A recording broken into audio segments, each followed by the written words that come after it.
Dan emas akhirnya sentuh level tertinggi baru sepanjang masa, dan itu adalah di area 2531. Apakah sudah selesai? Sepertinya belum, karena market sampai saat ini masih menunda agresivitas mereka, dan kelihatannya yang ditunggu-tunggu tetap harusnya Powell, walaupun nanti malam ada FOMC minutes. Jadi apa saja faktor penggerak market untuk hari ini? Kita lihat ulasan berikut ini.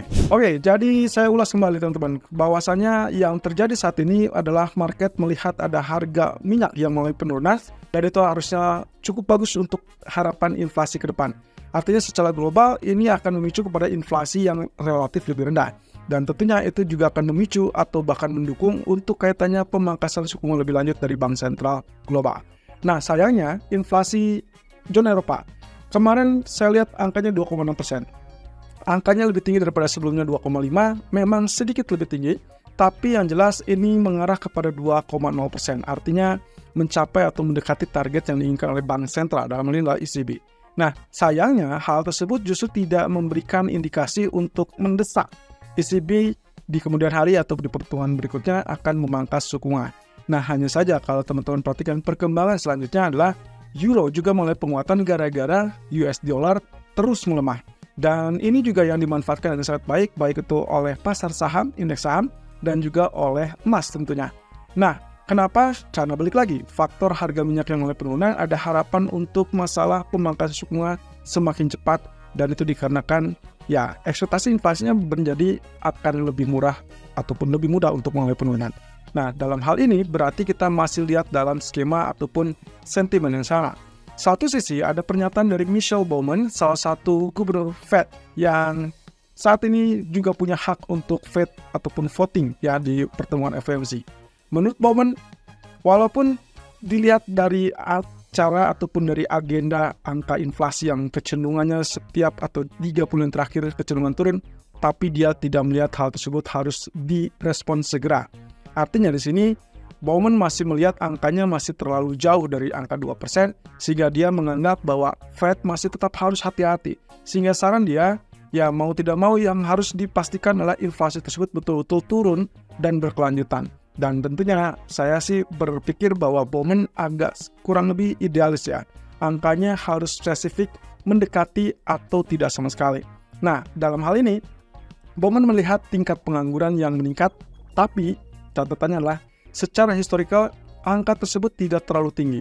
Jadi masih dibilang normal. Ya, 4,3% sempat membuat lonjakan yang mengagetkan, tapi juga bagi Bowman dan juga beberapa pejabat Fed itu masih kategori normal dan relatif lebih rendah. Mungkin kalau misalkan meloncat sampai di atas 4,5, mungkin saja baru agak sedikit keteteran ya.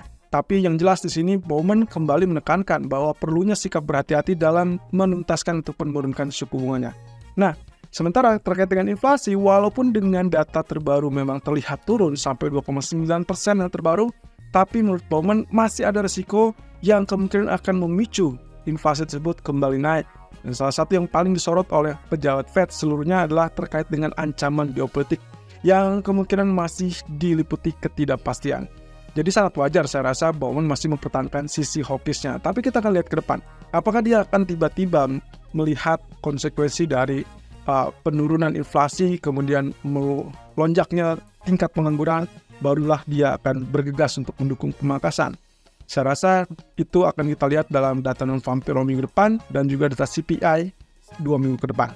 Nah, sementara itu, kalau kita lihat dari indeks data ketenagakerjaan yang dirilis oleh Philadelphia Fed, ternyata menunjukkan angka indeks ketenagakerjaan Amerika yang mengalami penurunan cukup tajam, dan itu adalah level terendah sejak 20 Mei 2020.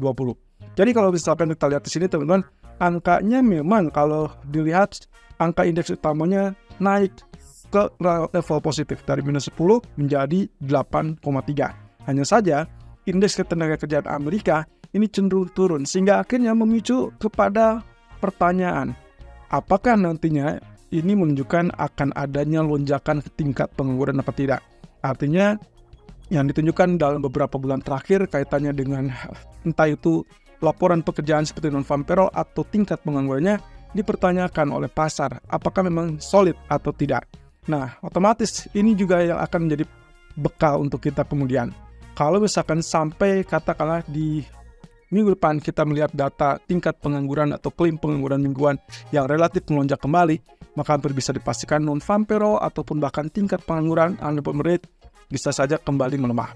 Nah, otomatis ini akan semakin mendorong kepada alasan pemangkasan suku bunga.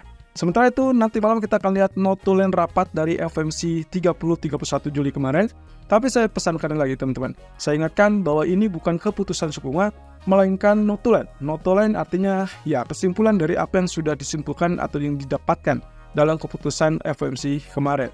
Nah, perlu diingat ulang bahwa waktu itu Fed memutuskan untuk mempertahankan tingkat suku bunga, tapi dalam press conference-nya baik itu dari FOMC ataupun dari Fed menyatakan bahwa mereka melihat inflasi yang sudah menunjukkan tanda-tanda mendingin, dan itu memberikan keyakinan mereka lebih baik.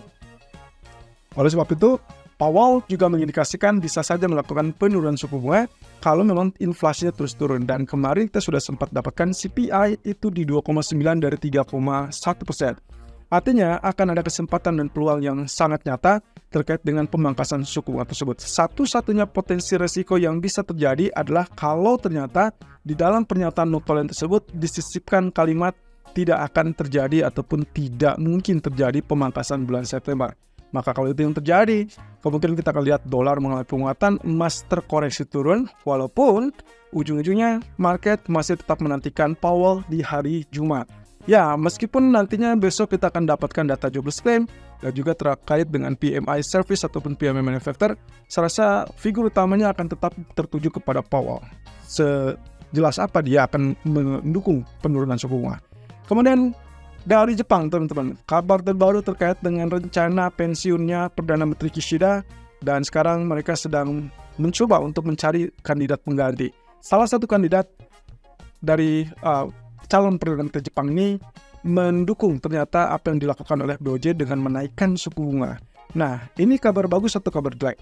Sebetulnya kalau misalnya kita lihat posisinya adalah kalau kita bicara tentang kebijakan yang lalu, mereka sudah keluar dari zona suku bunga negatif, lalu kemudian dinaikkan lagi 15 basis point sehingga akhirnya suku bunga Jepang saat ini adalah 0,25%.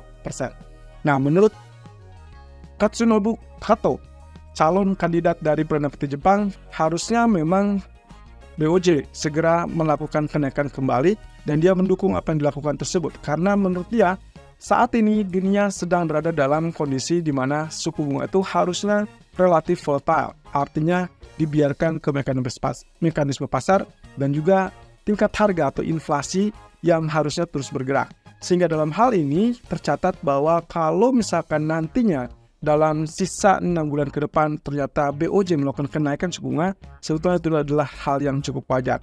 Menurut Kato, bahwasannya kalau misalkan kita bicara tentang kemungkinan gejolak yang terjadi kemarin, itu disebabkan karena rakyat Jepang terbiasa dengan suku bunga tetap yang memang sudah diberlakukan berbelas-belas tahun lamanya. Jadi kalau misalkan untuk penyesuaian, menurut Kato itu adalah sudah cukup baik dan akan direspon oleh BOJ berikutnya.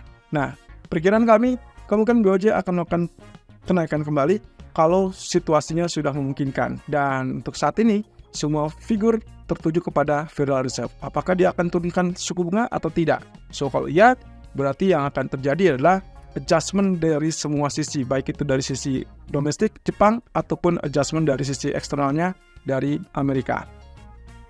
Nah, sementara untuk ekonomi kalender untuk hari ini, sayangnya kita tidak lihat lagi data ekonomi yang cukup tinggi untuk menggerakkan ataupun merubah sentimen market, tapi kita akan lihat crude oil inventory. Ya, ini mungkin akan dinantikan oleh para pelaku pasar, karena menurut informasi, ya supply ataupun pasokan ataupun bahkan produksi dari Amerika kurang bagus untuk bulan ini.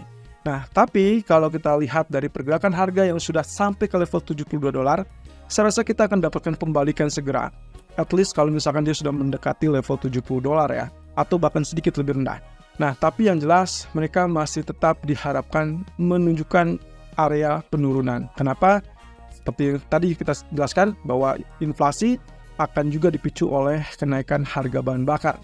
Dalam hal ini, dengan harga minyak yang murah, berarti itu mendorong atau mendukung inflasi yang lebih dingin, sehingga sangat memudahkan untuk bank sentral memutuskan kebijakan suku bunga.